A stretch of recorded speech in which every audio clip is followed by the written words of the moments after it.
Bonjour, aujourd'hui une vidéo sur les congés maladie. En effet, beaucoup d'idées circulent sur ce sujet, parfois justes, parfois fausses. Alors pour démêler le faux du vrai, une petite vidéo pour que les choses soient claires. Vous verrez ici une explication des congés maladie pour les titulaires comme pour les non titulaires, avec en fin de vidéo un petit aparté sur les autorisations d'absence, évidemment les autorisations d'absence qui sont liées à la maladie. Je ne ferai pas les autres. Et n'oubliez pas pour le congé de maladie ordinaire, le jour de carence. Oui, effectivement, je rappelle qu'il y a un jour de carence dans le public, c'est-à-dire que le premier jour de congé n'est pas payé. C'est-à-dire que si vous prenez un arrêt de congé de maladie de 2 jours, un jour ne vous sera pas payé. Si vous prenez un arrêt maladie d'une journée, c'est pour votre poche. Ah, petit détail pour les non titulaires, si votre ancienneté est inférieure à 4 mois, c'est pas un jour que vous aurez, c'est 3 jours que vous aurez de carence. Donc pensez-y, quand vous avez votre arrêt maladie, pensez à ce jour de carence. Ah, petit détail, peut-être qu'il va passer à 3 jours, on ne sait pas encore. Toujours est-il que si vous aimez la vidéo, n'hésitez pas à la partager ou à la liker. Cela permet d'avoir plus de visibilité pour le SNALC, le syndicat que je représente et pour lequel je fais cette vidéo.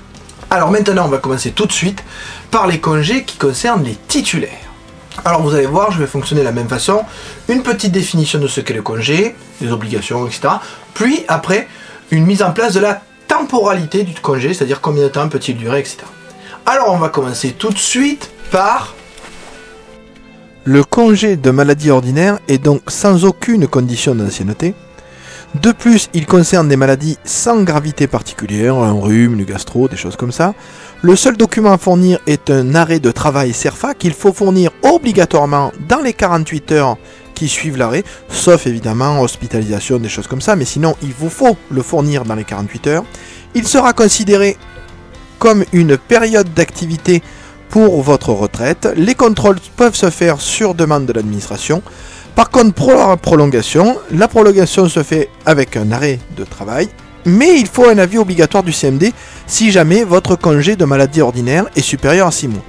Pour la reprise, vous pouvez la faire tant que vous voulez, à partir du moment où vous ne dépassez pas les 12 mois, mais il faut obligatoirement un certificat médical indiquant que la reprise est possible, et il faut amener ce certificat dès le premier jour de la reprise, certificat médical qui est fait bien évidemment par votre médecin traitant.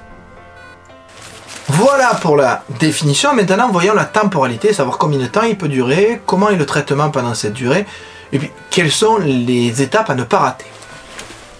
Pour la temporalité du congé de maladie ordinaire, vous avez 2 périodes. Une première période de 3 mois qui correspond à des congés à plein traitement, 90 jours, et une période de 9 mois pour des congés à demi-traitement si jamais votre congé de maladie ordinaire se prolonge. Attention toutefois, pour reprendre, si jamais vous dépassez les 6 mois, vous aurez obligation de demander l'avis du conseil médical départemental pour une reprise.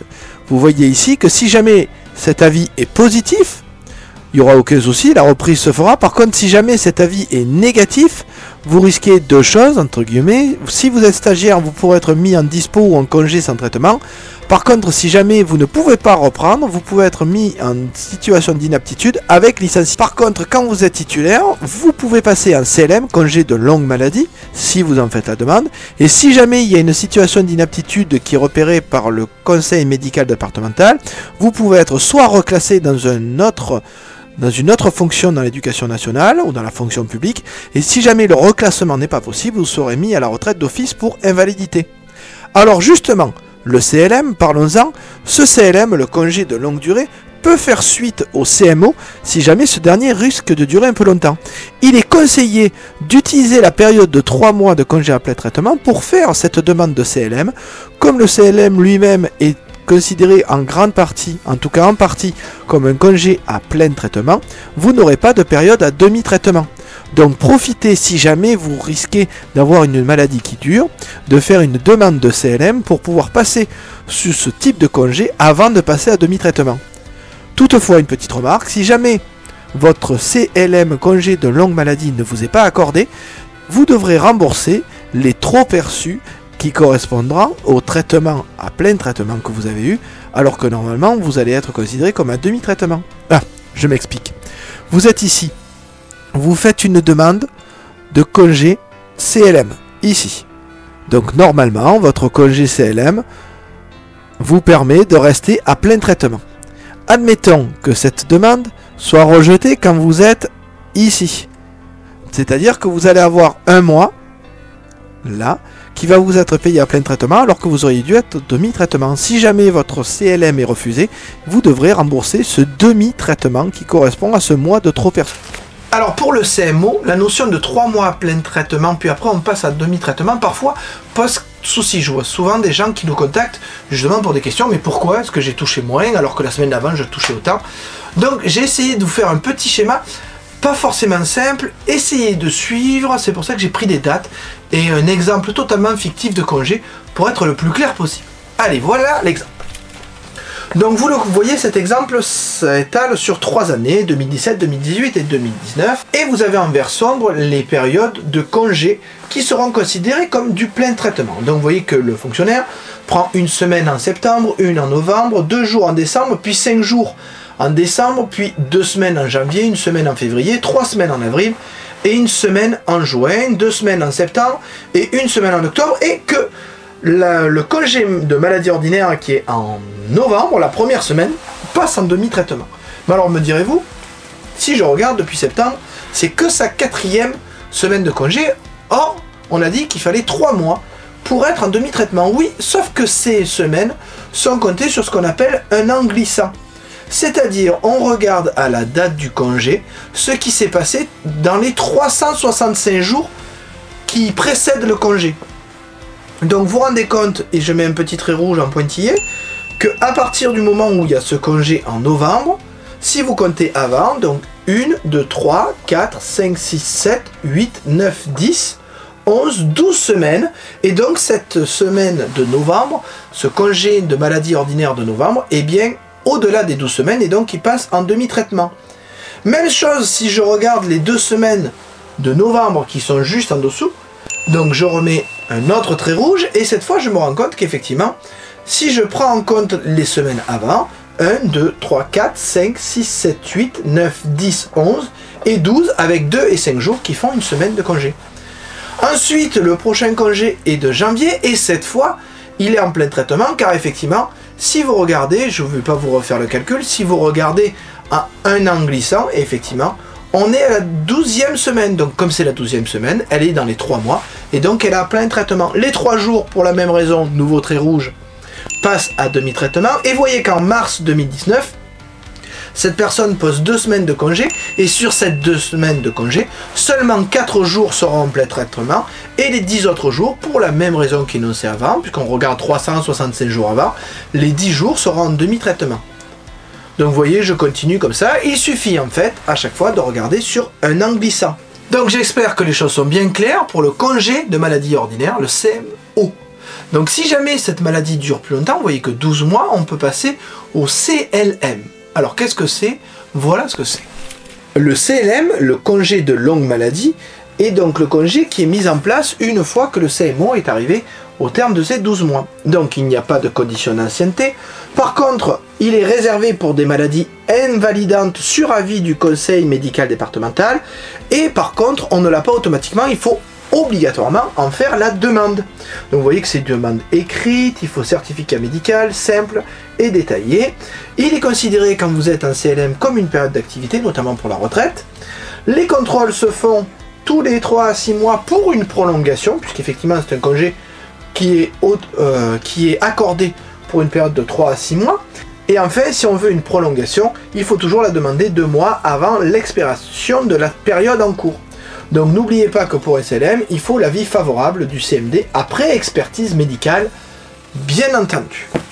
Donc voilà pour le CLM, sa définition. Maintenant, même chose, la temporalité de ce CLM. Alors, pour le CLM, les 12 premiers mois sont considérés comme congé à plein traitement. Par contre, pour les 24 mois suivants, donc vous voyez c'est un congé qui peut durer 3 ans, vous êtes sur un congé à demi-traitement. Vous remarquez que l'octroi du CLM débute au premier jour de la période d'arrêt maladie sans interruption, c'est-à-dire que ça peut être pris en compte dans le CMO. Il est accordé par période de 3 à 6 mois et peut faire l'objet d'un éventuel renouvellement.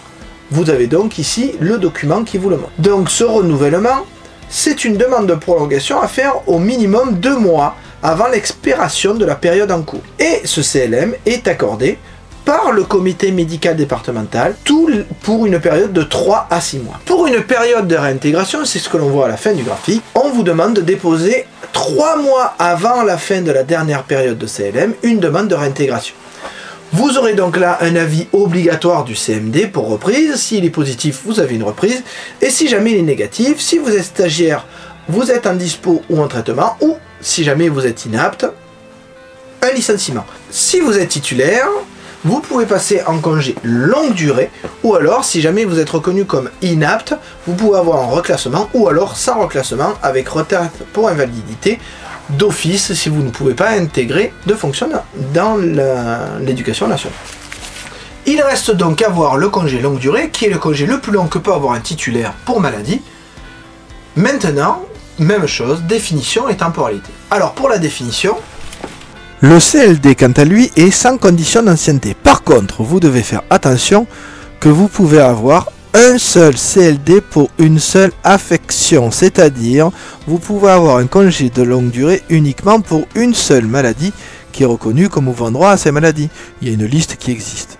Donc attention, si vous avez une autre maladie, vous pourrez avoir un autre CLD. Mais au maximum, vous pourrez avoir 5 CLD sur l'ensemble de votre carrière. Alors, quel type de maladie cela concerne-t-il? Ce congé concerne les maladies invalidantes sur avis du conseil médical départemental. Les documents à fournir sont fournis par voie hiérarchique, le CLD ne pouvant être obtenu qu'après 1 an de CLM. Si jamais celui-là peut être poursuivi, on demande l'avis à la personne qui est en congé maladie. Il sera considéré comme une période d'activité pour la retraite. Sa prolongation se fera de 3 à 6 mois, évidemment suite à avis du conseil médical départemental. Pour la reprise ou la prolongation, il faut bien penser à la demander 2 mois avant l'expiration de la période en cours. Toutefois, il faut être clair, le CLD nécessite un avis favorable du CMD après expertise médicale. Voilà qui est plus clair sur la définition, et voyons maintenant la temporalité, c'est-à-dire combien de temps peut durer. Alors attention, pour le CLD, il y a une petite astuce, c'est que le congé longue maladie, le CLM, va être intégré dedans. Donc la première année, puisqu'on ne peut pas être en CLD directement, on ne peut être en CLD que si on est passé en CLM. Donc n'oubliez pas que la première année du CLD sera en fait l'année de CLM. Maintenant, les choses vont se voir dans le graphique juste après, je vous montre cette temporalité. Donc pour la temporalité du congé longue durée, vous voyez qu'il y a 36 mois qui sont des congés à plein traitement, mais attention, sur les 36 mois, la première année est un CLM en fait. Et après, vous passez en CLD, avec des périodes de 3 à 6 mois pour la reconduction accordée sur avis du conseil médical départemental, avec une demande de prolongation au minimum 2 mois avant l'expiration de la période en cours. Ce congé, ce CLD à plein traitement de 36 mois peut être poursuivi par 24 mois de congé à demi-traitement, toujours avec une demande de réintégration à déposer 3 mois avant la fin de la dernière période de CLD. Par contre, à la fin du CLD, il y a avis obligatoire du CMD pour une reprise. Bon, si son avis est positif, vous pouvez donc reprendre. Par contre, s'il est négatif, si vous êtes stagiaire, vous êtes placé en congé sans traitement, 1 an renouvelable 2 fois sur exception. Et si jamais ce n'est pas possible, vous êtes soumis à une mesure de licenciement si jamais vous êtes classé comme inapte sans reclassement possible. Si jamais vous êtes titulaire, à la fin du CMD, si l'avis est négatif, vous êtes mis en disponibilité d'office, et si jamais vous êtes reconnu en situation d'inaptitude, cela est possible avec reclassement, ou si jamais c'est sans reclassement dans la fonction publique, vous êtes mis en retraite pour invalidité. Je tiens à vous faire remarquer que le CLD fera forcément suite à un CLM et que l'agent sera invité par les affaires médicales à choisir s'il veut CLM ou CLD. Alors attention, cette décision, une fois qu'elle est prise, ne peut pas changer, car n'oubliez pas qu'un CLD, c'est une seule fois par affectation et maximum 5 fois dans la carrière. Donc il faudra bien penser à ce que vous voulez quand vous avez le choix à faire au niveau de ce congé. Alors voilà, ce sont les 3 congés disponibles pour les titulaires. Le CMO, le CLM, le CLD. Maintenant, pour les non-titulaires de leur poste, donc contractuels par exemple, vous avez 2 types d'arrêt maladie, congé maladie et le congé de grave maladie. Donc voyons voir, sous la même façon, ces 2 types de congés. Alors d'abord, le congé maladie. Alors le congé maladie, il repose sur plusieurs conditions. D'abord, il faut être en activité et ensuite, il faut que ce congé ne dépasse pas la durée du contrat. C'est pour des maladies sans gravité particulière, il faut fournir un arrêt de travail CERFA et il est considéré comme une période d'activité. Le contrôle se fait sur demande de l'administration et la prolongation la même chose. Quant aux durées, je vous montre tout de suite la temporalité. Vous voyez qu'elles sont très différentes pour les titulaires. Si vous avez moins de 4 mois de service, vous aurez droit à 1 mois en plein traitement et 1 mois en demi-traitement avant l'arrêt de votre contrat notamment. Si jamais, si vous avez au moins 2 ans de service, vous aurez droit à 2 mois et 2 mois. Si vous avez au moins 3 ans de service, vous aurez 3 mois et 3 mois. Vous remarquez que pour la reprise, c'est toujours la même chose. Si jamais la reprise se fait, vous êtes réaffecté. Par contre, si ce n'est pas possible, vous êtes considéré soit comme inapte temporaire avec 1 an de congé sans solde tout en gardant le contrat avec une prolongation possible de 6 mois. Et si jamais ce n'est toujours pas possible, vous serez licencié et donc vous perdrez votre contrat.